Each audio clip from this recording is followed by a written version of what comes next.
ಎಲ್ರಿಗೂ ನಮಸ್ಕಾರ. TV9 digital ಲೈವ್ಗೆ ಸ್ವಾಗತ. ನಾನು ಸೌಮ್ಯ ಹೆಗಡೆ.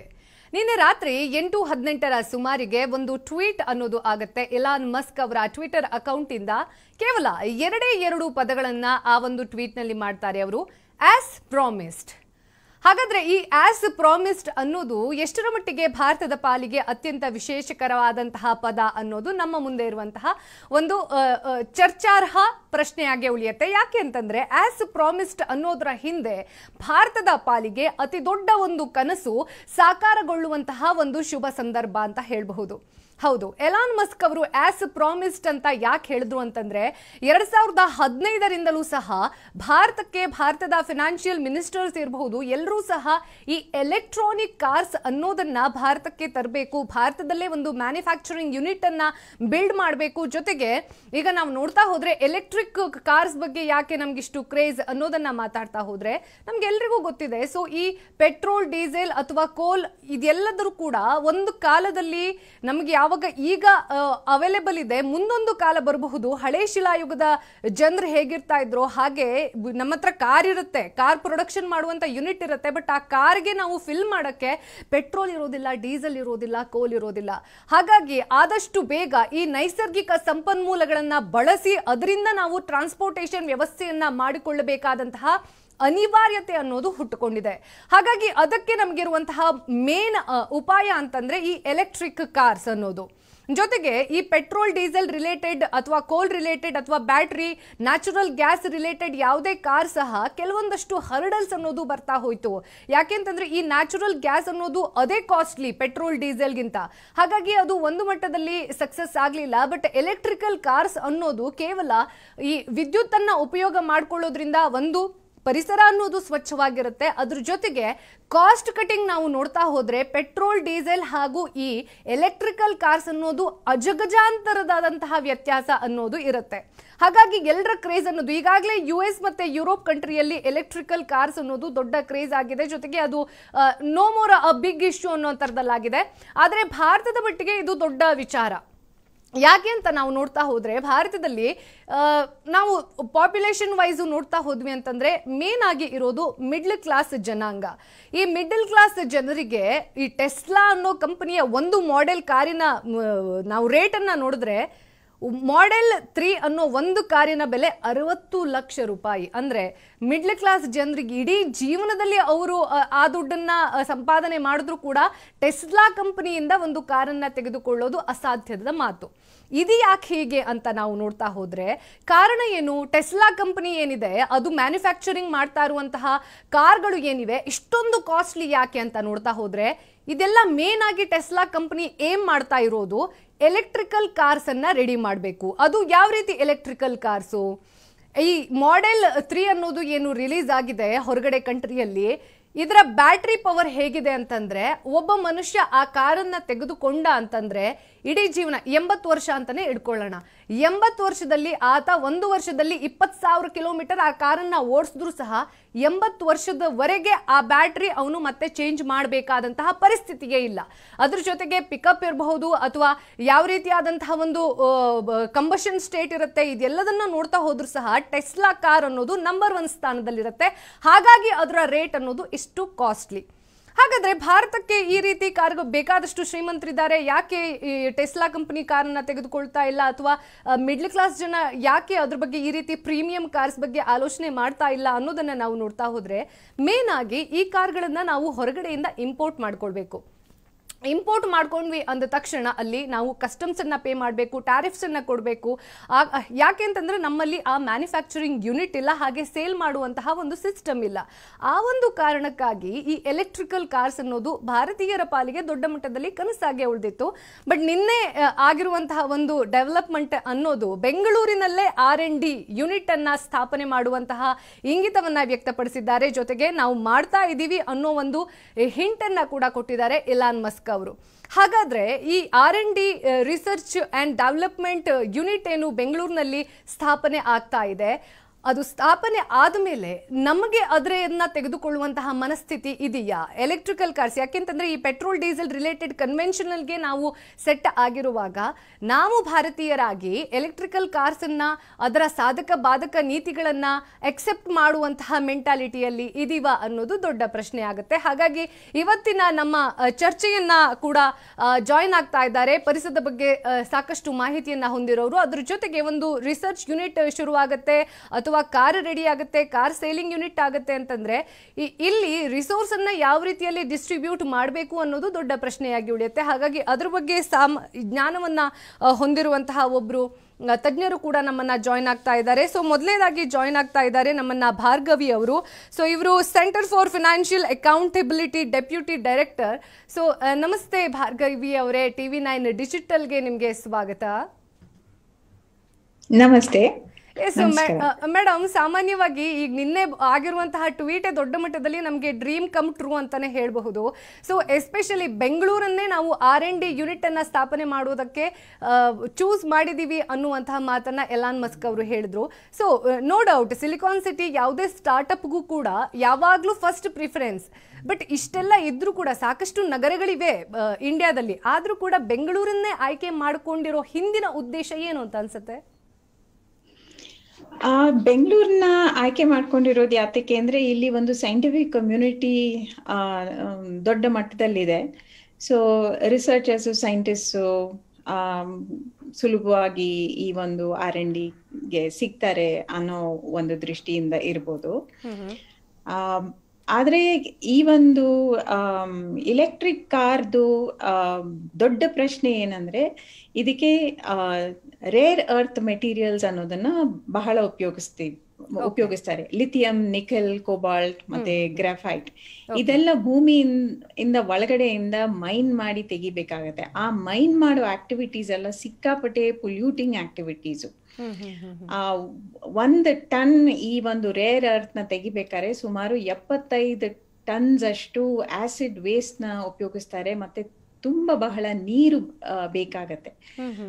ಸೊ ಇದನ್ನೆಲ್ಲ ನೋಡಿದ್ರೆ ನಮ್ ದೇಶಕ್ಕೆ ಈ ತರಹ ಒಂದು ಎಲೆಕ್ಟ್ರಿಕ್ ಕಾರು ನಿಜವಾಗ್ಲೂ ಉಪಯೋಗನ ಮತ್ತೆ ಅದರದ್ದು ಲಾಂಗ್ ಟರ್ಮ್ ಇಂಪ್ಯಾಕ್ಟ್ಸ್ ಏನಿರುತ್ತೆ ಅಂತ ನಾವು ತುಂಬಾ ಯೋಚನೆ ಮಾಡ್ಬೇಕಾಗತ್ತೆ. ಒಂದು R&D ಹಾಕೊಂಡು ಅದನ್ನ ಸಂತೋಷ ಪಡೋದಕ್ಕಿಂತ ಅದು ನಮ್ಮ ದೇಶಕ್ಕೆ ಎಷ್ಟು ಮಟ್ಟಿಗೆ ಉಪಯೋಗ ಆಗತ್ತೆ ಅನ್ನೋದು ನಾವು ತುಂಬಾ ಸಂಶೋಧನೆ ಮಾಡ್ಬೇಕು, ಮತ್ತೆ ಇನ್ನ ತುಂಬಾ ಯೋಚನೆ ಮಾಡ್ಬೇಕು ಅದ್ರ ಬಗ್ಗೆ.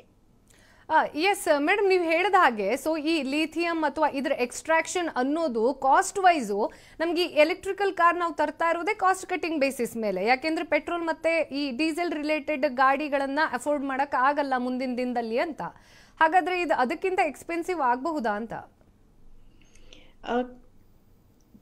ಈಗ ನೀವು ಸದ್ಯದಲ್ಲಿ ಇರುವ ಎಲೆಕ್ಟ್ರಿಕ್ ಕಾರ್ನ ನೋಡಿದ್ರು ಕೂಡ ಅದು ಎಕ್ಸ್ಪೆನ್ಸಿವ್ ಆಗೇ ಇದೆ. ಅದು ಕಾಮನ್ ಮ್ಯಾನ್ ರೀಚ್ ಅಲ್ಲಿ ಖಂಡಿತ ಇಲ್ಲ. ಸೊ ಟೆಸ್ಲಾನವರು ತಗೊಂಬರೋ ಕಾರು ಖಂಡಿತ ಮಿಡಲ್ ಕ್ಲಾಸ್ ಜನರಿಗೆ ತಕ್ಷಣಕ್ಕಂತೂ ಅದು ಖರೀದಿ ಮಾಡಕ್ಕೆ ಸಾಧ್ಯ ಇಲ್ಲ. ಬಟ್ ಇನ್ನ ಘೋರ ಪ್ರಶ್ನೆಗಳು ಏನಂದ್ರೆ ಪರಿಸರಕ್ಕೆ ಸಂಬಂಧಪಟ್ಟಿದ ಪ್ರಶ್ನೆಗಳನ್ನ ನಾವು ತುಂಬಾ ಯೋಚನೆ ಮಾಡ್ಬೇಕಾಗತ್ತೆ. ಯಾಕಂದ್ರೆ ಈ ಎಲ್ಲಾ ರೇರ್ ಅರ್ತ್ಸ್ ನಾನ್ ಮೆನ್ಷನ್ ಮಾಡಿದ್ದು ಇದನ್ನ ಮೈನ್ ಮಾಡಿ ನಾವು ಅದನ್ನ ತಂದು ಅದನ್ನ ಪ್ರಾಸೆಸ್ ಮಾಡಿ ಉಪಯೋಗಿಸ್ಬೇಕಾಗತ್ತೆ. ಈ ಒಂದು ಬ್ಯಾಟ್ರಿಗಳನ್ನ ಮಾಡೋದಿಕ್ಕೆ ಅದನ್ನ ಎಲ್ಲಿ ಮೈನ್ ಮಾಡ್ತೀವೋ ಅಲ್ಲಿಂದನೇ ತೊಂದರೆಗಳು ಶುರು ಆಗತ್ತೆ. ಅಲ್ಲಿ ಪರಿಸರ ಮಾಲಿನ್ಯತೆ ಆಗತ್ತೆ, ಜನಗಳಿಗೆ ಅಲ್ಲಿ ಸುತ್ತಮುತ್ತ ಇರೋ ಜನಗಳಿಗೆ ತೊಂದರೆ ಆಗತ್ತೆ, ಮತ್ತೆ ಅದನ್ನ ಟ್ರಾನ್ಸ್ಪೋರ್ಟ್ ಮಾಡ್ಬೇಕಾಗತ್ತೆ. ಇದೆಲ್ಲ ಒಂದು ತುಂಬಾ ದೊಡ್ಡ ಪ್ರಾಜೆಕ್ಟ್ ಇದು. ಇದನ್ನ ಯೋಚನೆ ಮಾಡದೆ ಸುಮ್ನೆ ಒಂದು ಪಾಪ್ಯುಲರ್ ಇದು ಅಂತ ಹೇಳಿ ಅದನ್ನ ಎಂಬ್ರೇಸ್ ಮಾಡ್ಕೊಳ್ಳೋದು ಬಾರಿ ಒಂದು ತೊಂದರೆ ಆಗತ್ತೆ ಮುಂದೆ ಅಂತ ಅನ್ಸತ್ತೆ. ಕರೆಕ್ಟ್ ಮೇಡಮ್, ನೀವು ಹೇಳ್ದಾಗೆ ಈ ಬ್ಯಾಟ್ರೀಸ್ ಅನ್ನ ಮಾಡೋದಕ್ಕೆ ಈ rare earth metals necessity okay. But ಈ R&D ಅಲ್ಲಿ ಯೂನಿಟ್ ಏನು ಸ್ಥಾಪನೆ ಮಾಡ್ತಾ ಇದ್ದಾರೆ, ಬಹುಶಃ ಅಲ್ಲಿ ಫೋಟೋ ವೋಲ್ಟಾಯಿಕ್ ಸೆಲ್ಸ್ ಮೇಲೆ ಏನಾದ್ರೂ R&D ನಡೀತು ಅಂತಂದ್ರೆ ಅದೇನಾದ್ರೂ ಬೂನ್ ಆಗಬಹುದಾ ಅಂತ? ಫೋಟೋ ವೋಲ್ಟೇಕ್ ಸೆಲ್ಸ್ ಅದೇ ತೊಂದರೆ ಆಗ್ತಾ ಇದೆ ಈಗ. ಎಲ್ಲಿ ಅದನ್ನ ಮೈನ್ ಮಾಡ್ತಾ ಇದ್ದಾರೆ ಮತ್ತೆ ಎಲ್ಲಿ ಆ ಫೋಟೋವೋಲ್ಟೇಕ್ ಸೆಲ್ಸ್ ನ ಮಾಡ್ತಾ ಇದ್ದಾರೆ, ಅದು ಭಾರಿ ನೀರು ಮತ್ತೆ ಬೇರೆ ತರ ಪರಿಸರದ ಮೇಲೆ ಇಂಪ್ಯಾಕ್ಟ್ ಆಗ್ತಾ ಇದೆ. ಇದನ್ನ ನಾವು ಕ್ಲೀನ್ ಆಗಿ ಯೋಚನೆ ಮಾಡಕ್ಕೆ ಆಗ್ತಾ ಇಲ್ಲ. ಯಾಕೆಂದ್ರೆ ನಾವೆಲ್ಲರೂ ರೆನ್ಯೂಬಲ್ ಎನರ್ಜಿ ಅಂದಿದ ತಕ್ಷಣ ಅದ್ರ ಕಡೆ ಓಡ್ತಾ ಇದೀವಿ. ಆದ್ರೆ ಈ ಒಂದು ರೆನ್ಯೂಬಲ್ ಎನರ್ಜಿ, ಆಲ್ಟರ್ನೇಟಿವ್ ಎನರ್ಜಿಯಿಂದ ನಮ್ಗೆ ಯಾವ ತರ ತೊಂದರೆ ಆಗತ್ತೆ ಮುಂದೆ ಅಂತ ನಾವು ಯೋಚನೆ ಮಾಡ್ತಿಲ್ಲ. ಈಗ ಹಿಂದೆ ಕೋಲ್ ಮೈನಿಂಗ್ ಏರಿಯಾಸ್ ಅಲ್ಲಿ ಸಿಕ್ಕಾಪಟ್ಟೆ ತೊಂದರೆ ಆಗಿದೆ. ಮತ್ತೆ ನ್ಯೂಕ್ಲಿಯರ್ ಎನರ್ಜಿ ಮಾಡಿ ಆ ನ್ಯೂಕ್ಲಿಯರ್ ವೇಸ್ಟ್ ನ ಹಾಕಿರೋ ಕಡೆ ಜನಗಳಿಗೆ ತುಂಬಾ ತೊಂದರೆ ಆಗಿದೆ. ಅದೇ ತರ ತೊಂದರೆಗಳು ಈ ಒಂದು ರೆನ್ಯೂಬಲ್ ಎನರ್ಜಿ ಸೆಕ್ಟರ್ ಅಲ್ಲೂ ಬರ್ತಾ ಇದೆ. ನಾವ್ ಅದನ್ನ ಯೋಚನೆ ಮಾಡ್ತಿಲ್ಲ. ಈಗ ನೀವು ಸೋಲಾರ್ ಪ್ಯಾನೆಲ್ಸ್ ತಗೊಳ್ಳಿ. ಸೋಲಾರ್ ಪ್ಯಾನೆಲ್ಸ್ ನ ಉಪಯೋಗಿಸಿ ಆದ್ಮೇಲೆ ಅದರದ್ದು ಲೈಫ್ ಟೈಮ್ ಆಗೋದ್ಮೇಲೆ ಅದನ್ನ ಬಿಸಾಡಿದಾಗ ಅದು ಭಾರಿ ತೊಂದರೆ ಇದೆ. ಅದ್ರ ಬಗ್ಗೆ ನಾವು ಯೋಚನೆ ಮಾಡ್ತಿಲ್ಲ. ಸೊ ಸಿಮಿಲರ್ಲಿ ಈ ಒಂದು ಲಿಥಿಯಂ ಅಯಾನ್ ಬೇಸ್ಡ್ ಕಾರ್ಸ್ ನ ನಾವು ಇಲ್ಲೇ ಮಾಡ್ಬೇಕು ಅಂತ ಒಂದು ಪ್ಲಾನ್ ಹಾಕೊಂಡ್ರೆ ಅದ್ರಲ್ಲಿ ಸಿಕ್ಕಾಪಟ್ಟೆ ತೊಂದರೆ ಇದೆ. ಮತ್ತೆ ಈಗ ಏನಾಗ್ತಾ ಇದೆ ಅಂದ್ರೆ ಪರಿಸರದ ಕಾನೂನುಗಳನ್ನೆಲ್ಲ ಸಿಕ್ಕಾಪಟ್ಟೆ ಡೈಲ್ಯೂಟ್ ಮಾಡ್ತಾ ಇದ್ದಾರೆ. ಈ ತರ ಒಂದು ಇಂಡಸ್ಟ್ರಿಗಳಿಗೆ ರೆಡ್ ಕಾರ್ಪೆಟ್ ಹಾಕಿ ಮುಂದೆ ತಗೊಂಬಂದು ಮಾಡ್ಬೇಕಂತ. ಆದ್ರೆ ಇದರದ್ದು ಪರಿಣಾಮ ನಮ್ಮ ನೀರು, ನಮ್ಮ ಭೂಮಿ, ನಮ್ಮ ಮಣ್ಣು ಮೇಲೆ ಬೀಳ್ತಾ ಇದೆ, ನಮ್ಮ ಆರೋಗ್ಯದ ಮೇಲೆ ಬೀಳತ್ತೆ. ಇದು ಲಾಂಗ್ ಟರ್ಮ್ ಇಂಪ್ಯಾಕ್ಟ್ಸ್ ಮತ್ತೆ ಕ್ಯೂಮುಲೇಟಿವ್ ಇಂಪ್ಯಾಕ್ಟ್ಸ್ ನ ನಾವು ಸ್ಟಡಿ ಮಾಡ್ಬೇಕಾಗತ್ತೆ. ಅದಕ್ ಮುಂಚೆ ಏನೇ ಒಂದು ಮೆಟ್ಲ್ ಹತ್ತಕ್ ಮುಂಚೆ ಇದೆಲ್ಲ ಯೋಚನೆ ಮಾಡ್ಬೇಕಂದ್ರೆ. ಮತ್ತೆ ಎನ್ವೈರನ್ಮೆಂಟಲ್ ಜೂರಿಸ್ಪ್ರುಡೆನ್ಸ್ ಅಂತ ಇದೆ. ಅದರಲ್ಲಿ ಪ್ರಿಕಾಷನರಿ ಪ್ರಿನ್ಸಿಪಲ್ ಮತ್ತೆ principle of intergenerational equity ಅಂತ ಹೇಳ್ತೀವಿ. ಅಂದ್ರೆ ಪ್ರಿಕಾಷನರಿ ಅಂದ್ರೆ ನಿಧಾನವಾಗಿ ಮುಂದೆ ಕಾಲಿಡೋದು. Principle of intergenerational equity ಅಂದ್ರೆ ಈಗ ನಮ್ಮ ನ್ಯಾಚುರಲ್ ರಿಸೋರ್ಸಸ್ ಏನಿದೆಯೋ ಅದು ಬರೀ ನಮ್ಮ ಈ ಜನರೇಷನ್ಗಲ್ಲ, ಮುಂದೆ ಬರೋ ಜನರೇಷನ್ ಕೂಡ ಅದು ಸಂಬಂಧಪಟ್ಟಿದ್ದು, ಅವ್ರಿಗೂ ಕೂಡ ಅದ್ರ ಬಗ್ಗೆ ಹಕ್ಕಿದೆ. ಸೊ ಆ ಒಂದು ಇಂಟರ್ ಜನರೇಷನಲ್ ಇಕ್ವಿಟಿ ನಾವು ಏನ್ ಉಪಯೋಗಿಸಿದೀವೋ ಅದನ್ನ ಅವ್ರಿಗೂ ಹಂಚ್ಕೊಂಡು ಬಾಳ್ಬೇಕು. ಆ ಪ್ರಿನ್ಸಿಪಲ್ಸು ಮತ್ತೆ ಇನ್ನ ಎಲ್ಲ ಪ್ರಿನ್ಸಿಪಲ್ಸ್ ನೋಡಿದ್ರೆ ಈ ತರ ನಾವು ಅವಸರ ಪಟ್ಟು ಈ ಒಂದು ಪ್ರಾಜೆಕ್ಟ್ಸ್ ನ ಮತ್ತೆ R&D ನ ಮುಂದೆ ತಗೊಂಡು ಹೋಗೋದ್ರಲ್ಲಿ ಭಾರಿ ಗಂಭೀರತನದಿಂದ ನಾವು ಮುಂದೆ ಹೋಗ್ಬೇಕು. ರೈಟ್ ಭಾರ್ಗವಿ ಅವರೇ, ಹಾಗೆ ಕನೆಕ್ಟ್ ಆಗಿರಿ ನಮ್ಮನ್ನ. ಇನ್ನೊಬ್ರು ನಮ್ಮನ್ನ ಜಾಯ್ನ್ ಆಗ್ತಾ ಇದ್ದಾರೆ. ನಗರೀಕೃತ ಅರಣ್ಯ ತಜ್ಞರು ಹಾಗೂ ವೃಕ್ಷ ವೈದ್ಯರು ಇವರು ವಿಜಯ್ ನಿಶಾಂತ್ ಅವರು. ವಿಜಯ್ ನಿಶಾಂತ್ ಅವರೇ ನಮಸ್ಕಾರ. TV9 ಡಿಜಿಟಲ್ ಲೈವ್ಗೆ ನಿಮ್ಗೆ ಸ್ವಾಗತ. ನಮಸ್ಕಾರ. ವಿಜಯ್ ಅವರೇ, ಸೊ ಈಗ ಹೇಳ್ತಾ ಇದ್ರು ಇವರು ಭಾರ್ಗವಿ ಅವರು ಕೂಡ, ನಾವು ಈ ಎಲೆಕ್ಟ್ರಿಕ್ ಕಾರ್ಸ್ ಅನ್ನ ತರ್ತಾ ಇರೋದೇ ರಿನ್ಯೂವಬಲ್ ಸೋರ್ಸಸ್ ಅನ್ನ ಕಾಂಪನ್ಸೇಟ್ ಮಾಡಕ್ಕೆ ಅಂತ. ಬಟ್ ಇಲ್ಲಿ ನೋಡಿದ್ರೆ ನಾವು ಇಲ್ಲಿ ರೇರ್ ಅರ್ತ್ ಮೆಟಲ್ಸ್ ಅನ್ನ ಬಳಸ್ತಾ ಇದೀವಿ ಬ್ಯಾಟರೀಸ್ ಬಗ್ಗೆ. ಸೊ ಇದು ಕಾಂಪನ್ಸೇಷನ್ ಆಗಲ್ಲ ಅಂತ ಅನಿಸ್ತಾ ಇಲ್ವಾ? ಅದೇನೆ ಏನಂದ್ರೆ ಇದು ಮ್ಯಾಮ್ ತುಂಬಾ ಚೆನ್ನಾಗಿ ಹೇಳಿದ್ರು. ಅಂದ್ರೆ ಒಂದು ಜನಪ್ರಿಯತೆ ಇರುತ್ತೆ ಒಂದು ವಿಚಾರಕ್ಕೆ. ಹೌದು. ಎಲಾನ್ ಮಸ್ಕ್ ಅಂದ್ರೆ ಒಬ್ಬ ಏನೋ ಉದ್ಯಮಿ, ಶ್ರೀಮಂತ ಅಂತ ಎಲ್ಲ ಹೇಳಿ ಏನಾಗುತ್ತೆ, ಒಂದು ಅವ್ರಿಗೆ ಆಲ್ರೆಡಿ ಒಂದು ಇದಿದೆ. ಆಮೇಲೆ ಅವ್ರ ಕಾರ್ ಎಲ್ಲ ತುಂಬಾ ಸ್ಟೈಲಿಶ್ ಆಗಿರುತ್ತೆ. ಆಕ್ಚುಲಿ ಸ್ಟೈಲಿಶ್ ಆಗಿರುತ್ತೆ. ಆಮೇಲೆ ನೀವ್ ಹೇಳ್ದಂಗೆ ಇದನ್ನ ಮಧ್ಯಮ ಏನು ವರ್ಗದವ್ರು ಇದ್ದಾರೆ, ಅಫೋರ್ಡ್ ಮಾಡ್ತೀರಾ ಇಲ್ಲ ಅಂತ ಹೇಳಿ ಬರುತ್ತೆ. ಸೊ ಮ್ಯಾಮ್ ಏನ್ ಹೇಳಿದ್ರು, ಒಂದು ಎಲ್ಲ ಪಾಯಿಂಟ್ ನಾವು ಕನ್ಸಿಡರ್ ಮಾಡಿದ್ರೆ, ಸೊ ಎಲಾನ್ ಮಸ್ಕ್ ಇಲ್ಲಿ ಬರ್ತಾ ಇದಾರೆ ಇವತ್ತು, ಒಬ್ರು CM ಅದನ್ನ ಒಳ್ಳೇದು ಅಂತ ಹೇಳ್ಬೇಕಾದ್ರೆ ಅವರು ಏನ್ ಮಾಡ್ತಾರೋ R&D ಅದೆಲ್ಲ ಎಥಿಕಲಿ ರೈಟ್ ಆಗಿರುತ್ತೆ ಅನ್ನೋದು ಒಂದು ನೋಡ್ಬೇಕಾಗತ್ತೆ. ಫಸ್ಟ್ ಆಫ್ ಆಲ್ ಎಥಿಕಲಿ ಇದೆಲ್ಲ ಕರೆಕ್ಟ್ ಆಗಿರುತ್ತೆ ಅಂತ ಫಸ್ಟ್ ನೋಡ್ಬೇಕಾಗತ್ತೆ. ಸೆಕೆಂಡ್ ಆದಂಗೆ ಮ್ಯಾಮ್ ಹೇಳ್ದಂಗೆ ಇದಕ್ಕೆ ರಿಸೋರ್ಸಸ್ ಎಲ್ಲಿಂದ ತರ್ತೀರಾ, ಮತ್ತೆ ಅದು ನಮ್ಮ ಮೇಲೆ ಡಿಪೆಂಡ್ ಆಗುತ್ತೆ ಅನ್ನೋದನ್ನು ಯೋಚನೆ ಮಾಡ್ಬೇಕು ನಾವು. ಆಕ್ಚುಲಿ ಈ ರಿಸೋರ್ಸಸ್ ಮತ್ತೆ ಕಾಡಿಂದಾನೇ ಇದ್ ಮಾಡ್ಬೇಕು. ಆಮೇಲೆ ಇದನ್ನ ಗ್ರೀನ್ ಮೊಬಿಲಿಟಿ ಅಂತ ನಾವು ಕರಿತೀವಿ. ಗ್ರೀನ್ ಮೊಬಿಲಿಟಿ ಏನ್ ಮಾಡ್ಬೇಕಂದ್ರೆ, ನಮ್ಗೆ ಸಿಟಿಲಿ ಗ್ರೀನ್ರಿಗೆ ಅಥವಾ ಯಾವ್ದೇ ತರದ ಎನ್ವೈರನ್ಮೆಂಟ್ ಪ್ರಾಬ್ಲಮ್ಸ್ ಆಗ್ಬಾರ್ದು. ಸೊ ಮ್ಯಾಮ್ ಏನ್ ಮಾಡಿದ್ರು, ಆಲ್ರೆಡಿ ಭಾರ್ಗವಿ ಮ್ಯಾಮ್ ಆಲ್ರೆಡಿ ಅದನ್ನ ಹೇಳ್ತಾ ಇದಾರೆ, ವಿಜಯ್ ಈ ತರ ಒಂದೊಂದು ವಿಚಾರಗಳು ಆಗ್ತಾ ಇದೆ ಅಂದ್ಬಿಟ್ಟು. ಸೊ ಅದನ್ನ ಕಂಪ್ಲೀಟ್ ಆಗಿ ಚೆಕ್ ಮಾಡ್ಲೇಬೇಕು ನಾವು. ಅದನ್ನ ಆ ರಿಸೋರ್ಸಸ್ ಇಲ್ಲಿ ಎಕ್ಸ್ಪ್ಲಾಯ್ಟ್ ಆಗತ್ತಾ ಇಲ್ಲ, ಅದನ್ನ ಹೆಂಗ್ ಕೊಡ್ತಾರೆ, ಎಲ್ಲಿಂದ ಕೊಡ್ತಾರೆ, R&D ಇದು ಹೆಂಗ್ ಯೂಸ್ ಆಗತ್ತೆ. ಆಮೇಲೆ ಇಂಡಿಯಾ ಇದೇ ನಿಮ್ಗೆ ಗೊತ್ತಿರುತ್ತೆ, entire India is middle class family. ಆಮೇಲೆ ಇನ್ನೊಂದೇನಂತ ಇಷ್ಟಪಡ್ಬೇಕು ಅಂದ್ರೆ ನೀವು ಇವಾಗ ಕರ್ನಾಟಕಕ್ಕೆ ಬರ್ತಾ ಇದೆ ಬೆಂಗಳೂರಿಗೆ, ನೀವು ಕರ್ನಾಟಕನ ನೋಡ್ಬೇಕು. ಇವತ್ತು ನೀವೇ ನೋಡಿ, ಕರ್ನಾಟಕನ ಬರೀ ಬೆಂಗಳೂರು ತರ ಟ್ರೀಟ್ ಮಾಡ್ತಾ ಇದೀವಿ ನಾವು. ಯಾಕಂದ್ರೆ ಎಲ್ಲಾ ಡೆವಲಪ್ಮೆಂಟ್ ತಂದ್ಬಿಟ್ಟು ಬೆಂಗಳೂರಿಗೆ ಸುರಿತಾ ಇದ್ದಾರೆ. ಸೊ ಓವರ್ ಆಲ್ ಡೆವಲಪ್ಮೆಂಟ್ ಅಲ್ಲಿ ಏನಾಗುತ್ತೆ, ಮೊಬಿಲಿಟಿ ತುಂಬಾ ಇಂಪಾರ್ಟೆಂಟ್ ಆಗುತ್ತೆ. ಯಾವ್ದೇ ಒಂದು ಟ್ರಾನ್ಸ್ಪೋರ್ಟೇಷನ್ಸ್ ಅದು ಇದು ಎಲ್ಲ ಅನ್ನೋದಕ್ಕೋಸ್ಕರ. ಸೊ ನಾವ್ ಇಷ್ಟು ವರ್ಷ ಯಾವ್ದೇ ಗವರ್ಮೆಂಟ್ಸ್ ಬಂದ್ರು ನಾವು ಪ್ರತಿ ಸರಿ ಏನೋ ಕೇಳ್ಬೇಕಾದ್ರೆ ಬೇರೆ ಸಿಟೀಸ್ ನ ಡೆವಲಪ್ ಮಾಡಿ ಅಂತ ಹೇಳ್ತಾ ಇದೀವಿ.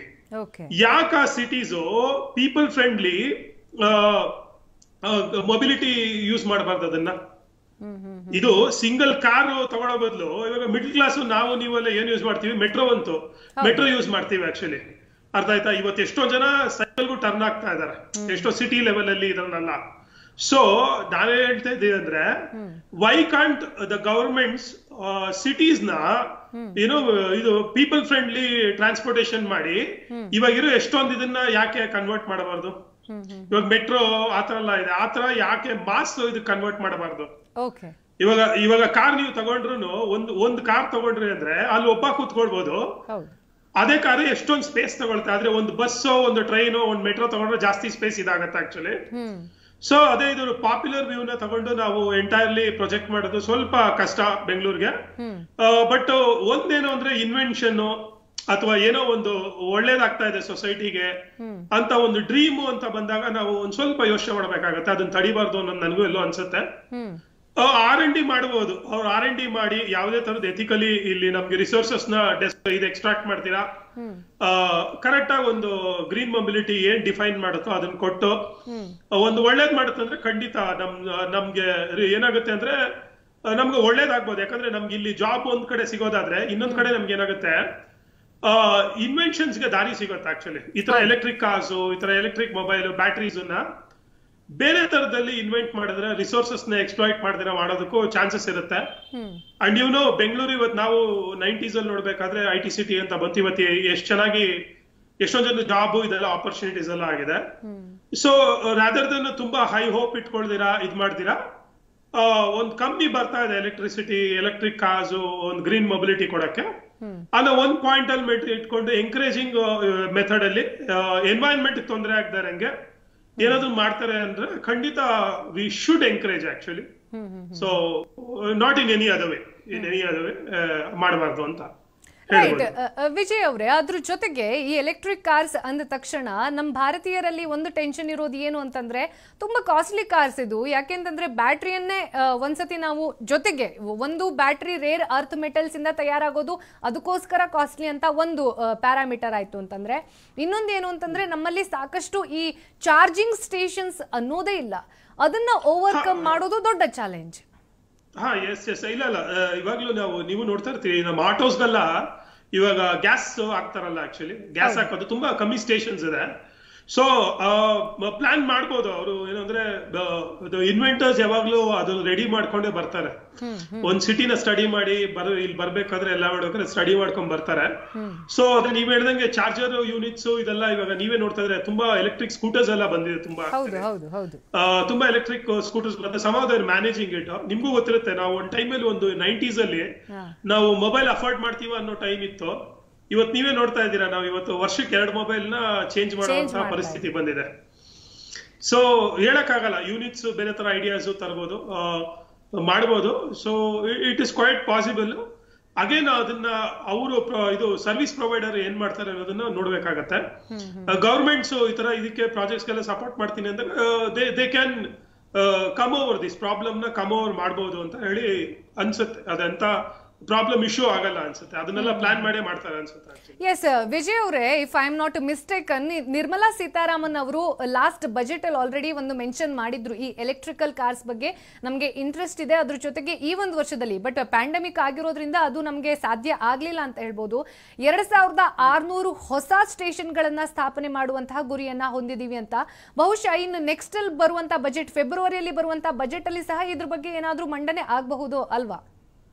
ಇಲ್ಲ, ಖಂಡಿತ ಹೌದು. ನಾನು ಒಂದು ಆರ್ಟಿಕಲ್ಸ್ ನಾನು ಓದ್ದೆ ಅವ್ರದ್ದು, ಸೀತಾರಾಮ್ ಅವ್ರದ್ದು ಒಂದು ಯಾವ್ದೋ ಇದ್ರಲ್ಲಿ. So it is quite possible. ಯಾಕಂದ್ರೆ ನಿಮ್ಗೆ ಗೊತ್ತಿದೆ, ಕೋವಿಡ್ ಆಗಿರೋದ್ರಿಂದ they are looking at all the finance ಇದು ನೋಡ್ತಾ ಇದೆ. And this is a good opportunity. And is a richest person ಇರೋದ್ರಿಂದ ದೇ ವಿಲ್, ಆಮೇಲೆ ಅವ್ರ ಮಾರ್ಕೆಟು ಇದೆ, ಇಂಡಿಯಾದಲ್ಲಿ ಮಾರ್ಕೆಟ್ ಇದೆ ಅಂತ ಹೇಳಿದ್ರೆ ಮಾರ್ಕೆಟ್ ಕ್ರಿಯೇಟ್ ಮಾಡ್ಬೋದು ಅವರು. ಯಾಕಂದ್ರೆ ಎಲಾನ್ ಮಸ್ಕ್ ಬರ್ತಾ ಇದಾರೆ ಮಿಡಲ್ ಕ್ಲಾಸ್ ಫ್ಯಾಮಿಲಿ ಇದೆ, then who is is targeting, ಅದು ಯೋಚನೆ ಮಾಡಬೇಕು. ಭಾರತದಲ್ಲಿ ತುಂಬಾ ಜನ ಶ್ರೀಮಂತರು ಇದ್ದಾರೆ ಇವತ್ತು. It's not like regular way ಅಲ್ಲಿ ನಾವು ಏನ್ ಕಂಪ್ಯಾರಿಸನ್ ಇತ್ತು 20 ವರ್ಷದ ಮುಂಚೆ ಇವತ್ತಿಗೂ ತುಂಬಾ ಜನ ಅಫೋರ್ಡಬಲ್ ಮಾಡ್ಬೋದು. ಆಮೇಲೆ ಕಾರ್ ಲವರ್ಸ್ ಅಂತ ಇರ್ತಾರೆ, ಸಮ್ ಟೈಮ್ಸ್ ಲಿಮಿಟೆಡ್ ಎಡಿಷನ್ಸ್ ಅಂತಾನು ಇನಿಷಿಯಲ್ ಆಗಿ ಸ್ಟಾರ್ಟ್ ಮಾಡ್ಬೋದು.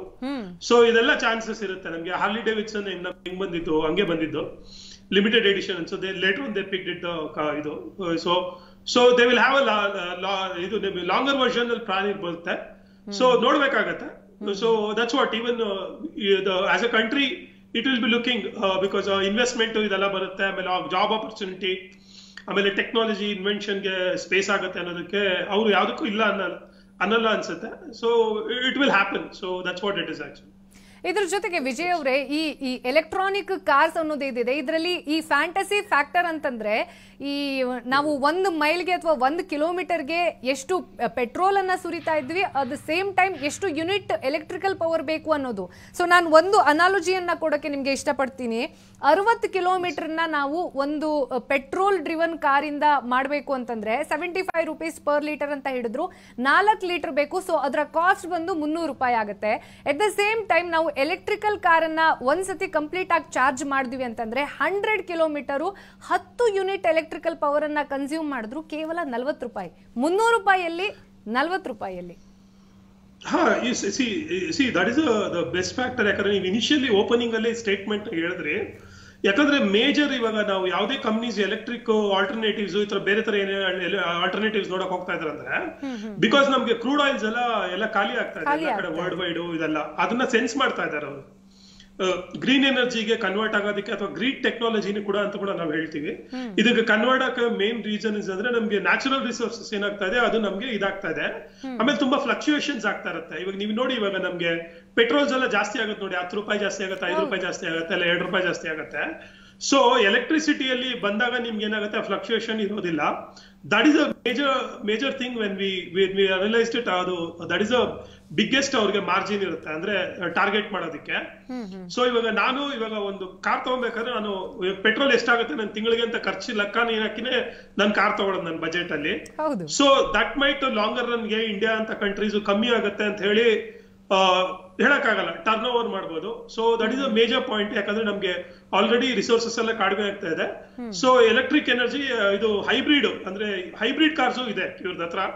ಹೈಬ್ರಿಡ್ ಕಾರ್ಸ್ ಅಂದ್ರೆ ನಿಮ್ಗೆ ಪೆಟ್ರೋಲ್ ಓಡುತ್ತೆ, ಎಲೆಕ್ಟ್ರಿಸಿಟಿನ ಯೂಸ್ ಮಾಡಬಹುದು ಅಂತ ಹೇಳಿ ಕೂಡ ಒಂದು ಹೈಬ್ರಿಡ್ ಮಾಡ್ಯೂಲ್ಸ್ ಇದೆ. ಸೊ ದಿಸ್ ಆಲ್ ಮೈಟ್ ಏನಂದ್ರೆ ಇದು ಮೋರ್ ಇನ್ನು ಚರ್ನಿಂಗ್ ಆಗ್ಬೇಕು. ಚರ್ನಿಂಗ್ ಅಂದ್ರೆ ಇನ್ನು ಸ್ವಲ್ಪ ಇದು ಮುಂದಕ್ಕೆ ಹೋಗ್ಬೇಕು. ಸೊ ಬಂದು ಎಲ್ಲ ಮಾಡಿದಾಗ ಇದು ಗೊತ್ತಾಗತ್ತೆ. ಸೊ ಖಂಡಿತ, ಯಾಕಂದ್ರೆ ನಾವು ಆಲ್ಟರ್ನೇಟಿವ್ ನೋಡಿದಾಗ ನಾವು ಲೆಸ್ಸರ್ ಇದು ಮಾಡ್ತೀವಿ. ಸೊ ಯಾಕಂದ್ರೆ ನಿಮ್ಗೆ ಗೊತ್ತಿಲ್ಲ, ನಾವು ಸಣ್ಣ ಹುಡುಗರಿದ್ದಾಗ ಸೀಮೆಣ್ಣೆ ಇದು ಅಂತ ಯೂಸ್ ಮಾಡ್ತಾ ಇದ್ವಿ. ಗ್ಯಾಸ್ ನಮ್ಗೆ ಅಗ್ಗವಾಯ್ತು ಅಂದ್ಬಿಟ್ಟು ಆ ಗ್ಯಾಸ್ ಬಂದಿದೀವಿ. ಎಲೆಕ್ಟ್ರಿಸಿಟಿ ಅದಕ್ಕೆ ಮುಂಚೆ ಎಲೆಕ್ಟ್ರಿಸಿಟಿ. ಸೊ ಹಂಗೇನಾಗುತ್ತೆ ಅಂದ್ರೆ ಟ್ರಾನ್ಸ್ಫಾರ್ಮೇಶನ್ಸ್ ಇದ್ದೇ ಇರುತ್ತೆ ನಮ್ಗೆ. So we should be ready for all this kind of changes and the fluctuations. So word can take care. ಅಂದ್ರೆ ವರ್ಡ್ ಹೆಂಗ್ ಬೇಕಾದ್ರೂ ಚೇಂಜ್ ಆಗ್ಬೇಕತ್ತೆ. ಸೊ ಆ ಇದ್ರಲ್ಲಿ ನಾವು ನಮ್ಗೆ ಎಷ್ಟು ಅಗ್ಗವಾಗುತ್ತೆ, ಎಷ್ಟು ಈಸಿಯಾಗಿ ಆಕ್ಸೆಸ್ ಆಗುತ್ತೆ ಅನ್ನೋದ್ರ ಮೇಲೆ ಕೂಡ ಇದಾಗತ್ತೆ. ಸೊ ಕಮ್ಮಿ ಆದ್ರೆ ಖಂಡಿತ obviously if it's an affordable, it's an hand reach ಇದ್ರೆ ಖಂಡಿತ ದಾರಿ ಇದೆ ನಮ್ಗೆ. ಯಾಕಂದ್ರೆ ಆಮೇಲೆ ಇನ್ನೊಂದೇನಂದ್ರೆ ಬಿಗ್ಗೆಸ್ಟ್ ಅಡ್ವಾಂಟೇಜ್ ಯಾರಿಗಾಗೋದ್ರಿಂದ ಮತ್ತೆ ಎನ್ವೈರನ್ಮೆಂಟ್ಗೆ. ನಮ್ಗೆ ಎನ್ವೈರನ್ಮೆಂಟ್ಗೆ ನಾವ್ ಇವತ್ತು ಏನ್ ಧೂಳು ಇದೆಲ್ಲ ನೋಡ್ತಾ ಇದೀವೋ ಅದು ನೋಡೋದಿರೋದಿಲ್ಲ. So that might be one advantages if it is ethically environmentally exploit ಆಗಿದ್ರೆ ಮಾಡಿದ್ರೆ. That is another one advantage we have it. So we have to see it very constructively. Okay. So ನೋಡ್ಬೇಕು ಅದನ್ನ ಹಿಂಗೆ ಅಂದು. ಎಸ್, ಹಾಗೆ connect ಆಗಿರಿ ವಿಜಯ್ ನಿಶಾಂತ್ ಅವರೇ. ಭಾರ್ಗವಿ ಅವರೇ, ನನ್ನ ಧ್ವನಿ ಕೇಳಿಸ್ತಿದೆಯಾ ನಿಮ್ಗೆ? ಇವರು ಹೇಳ್ತಾ ಇದ್ರು, ವಿಜಯ್ ಅವರು ಹೇಳ್ತಾ ಇದ್ರು, ನೋ ಡೌಟ್ ಈ ಕಾರ್ ತಗೊಳ್ಳೋದ್ರಿಂದ ಒಬ್ರು ಅಥವಾ 4 ಜನ ಒಂದು ಫ್ಯಾಮಿಲಿ ಅನ್ನೋದು ಟ್ರಾವೆಲ್ ಮಾಡಬಹುದು. ಅದರ ಬದಲಾಗಿ ನಾವು ಈ ಪಬ್ಲಿಕ್ ಟ್ರಾನ್ಸ್ಪೋರ್ಟೇಷನ್ ವೈಸ್ ಏನಾದ್ರೂ ಥಿಂಕ್ ಮಾಡಿದ್ರೆ ಅಲ್ಲಿ ಗ್ರೀನ್ ಮೊಬಿಲಿಟಿ ಅನ್ನೋದು ಸಾಕಾರ ಆಗತ್ತೆ. ಅದ್ರ ಜೊತೆಗೆ ಈ ರೇರ್ ಅರ್ತ್ ಮೆಟಲ್ಸ್ ಬಗ್ಗೆ ನೀವೇನು ಹೇಳ್ತಾ ಇದ್ರಿ ಅಲ್ಲಿ ಎಕ್ಸ್ಪ್ಲಾಯ್ಟೇಷನ್ ಆಗೋದಿಲ್ಲ ಅಂತ. ಹಾಗಾಗಿ ಅದಕ್ಕೇನಾದ್ರೂ ಆಲ್ಟರ್ನೇಟಿವ್ ಸಜೆಷನ್ ಅನ್ನ ನಾವು ಆಸ್ ಇನ್ ಮ್ಯಾಗ್ನೆಟಿಕ್ ಟ್ರೈನ್ಸ್ ಬಗ್ಗೆ ಕೆಲವೊಂದಷ್ಟು ಚರ್ಚೆ ಅನ್ನೋದು ನಡೀತಾ ಇತ್ತು.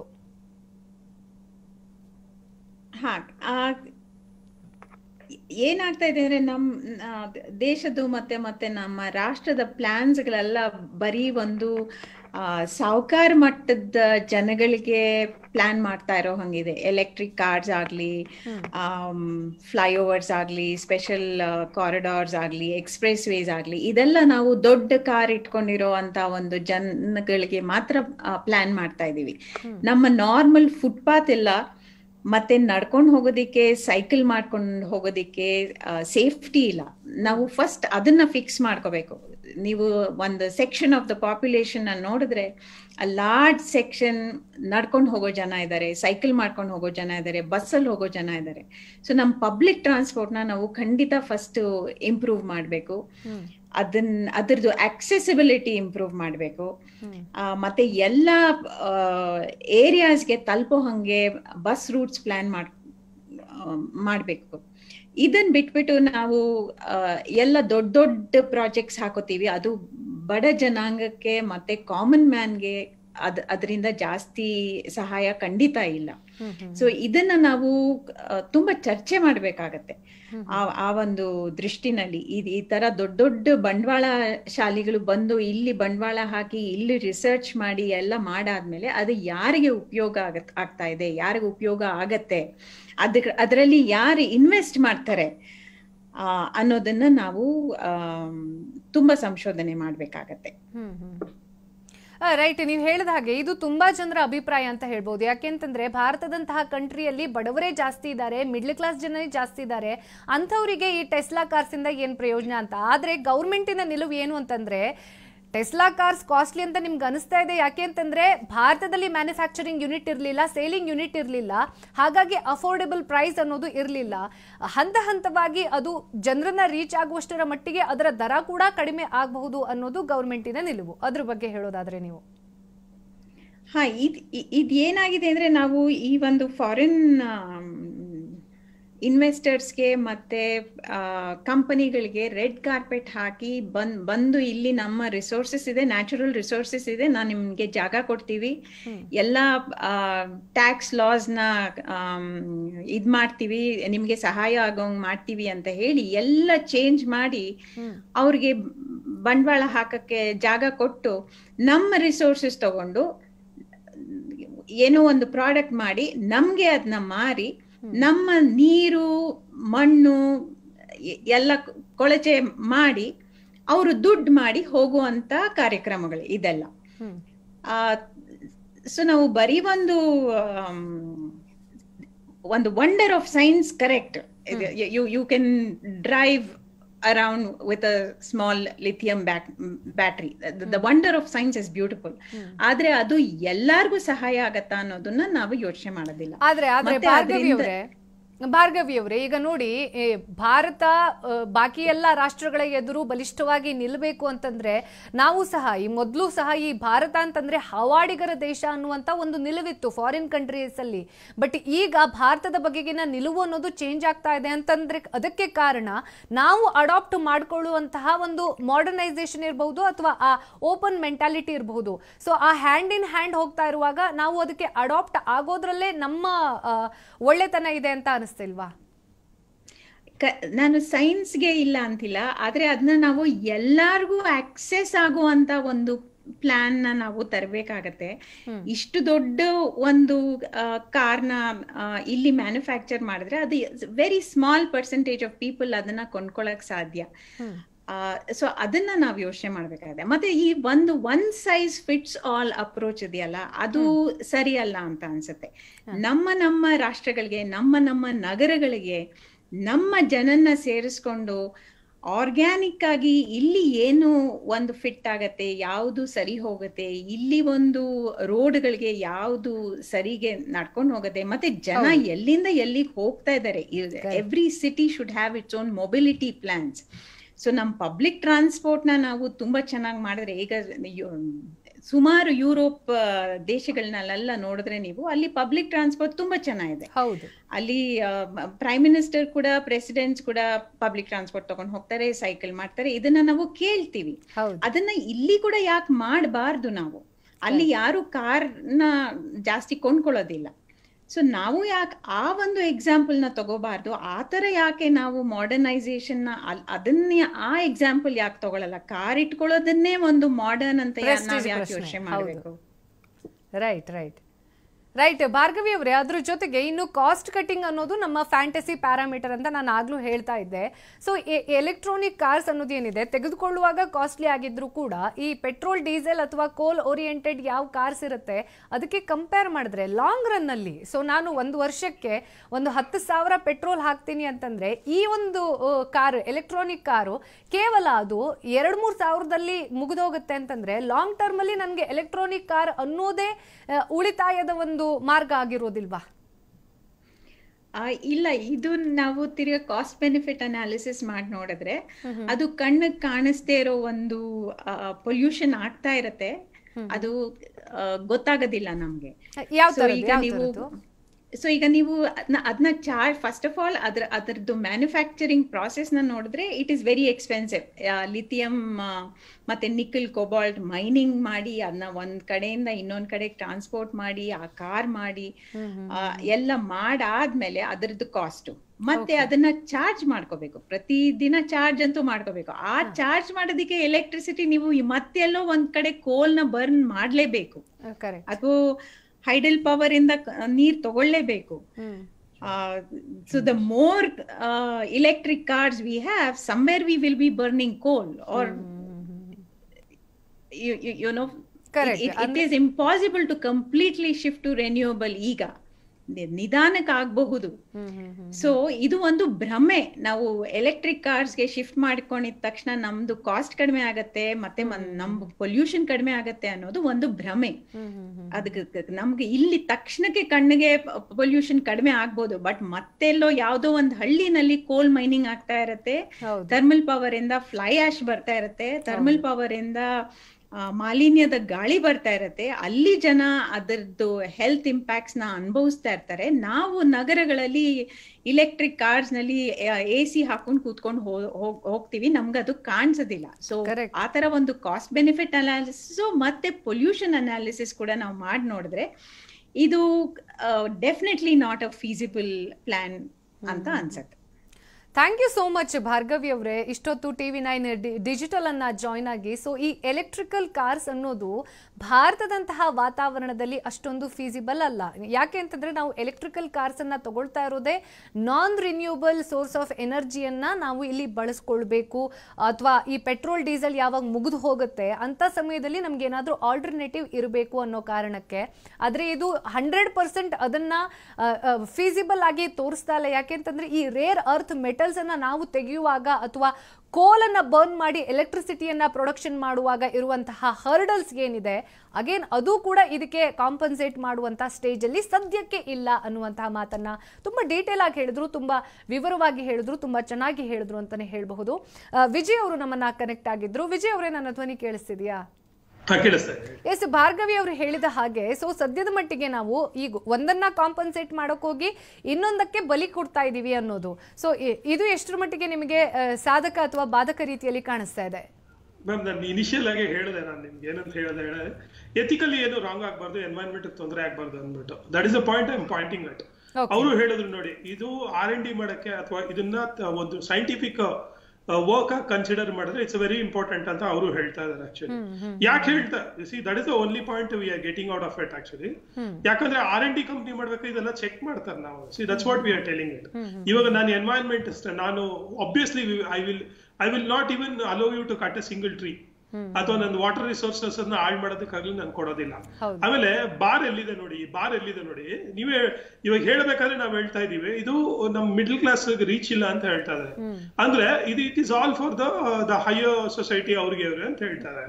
ಬಟ್ ನಮ್ದು environment is what is a priority. ನಮ್ ಎನ್ವೈರನ್ಮೆಂಟ್ ಬಿಟ್ಟು ಗಾಳಿ, ನೀರು, ಬೆಳಕು ಅಥವಾ ನಮ್ ಕಾಡಾಗ್ಲಿ ರೈತರಿಗೆ, ಆಮೇಲೆ ನಮ್ಮ ಜನಕ್ಕೆ ಸಿಗೋದು ಕಾಮನ್ಸ್. ಅರ್ಬನ್ ಅದು ಕಾಮನ್ಸ್ ಆಕ್ಚುಲಿ, ಅದು ಎಲ್ಲರಿಗೂ ಸಿಗ್ಬೇಕು. So what we are telling is it has to be very clearly understood. ಇದು ಏನ್ ಹೇಳ್ತಾ ಇದೀವಿ ಅಂದ್ರೆ ಒಂದು ಟೆಕ್ನಾಲಜಿ, ಒಂದು ಇನ್ವೆನ್ಷನ್, ಇವಾಗ ರಾಕೆಟ್ಸ್, ಇದು ಎಲ್ಲದಕ್ಕೂ ಈ ತರದ್ ಏನೋ ಒಂದು ರಿಸೋರ್ಸ್ ಖರ್ಚಾಗತ್ತೆ, ಇಲ್ಲ ಅಂತ ಹೇಳಿಲ್ಲ.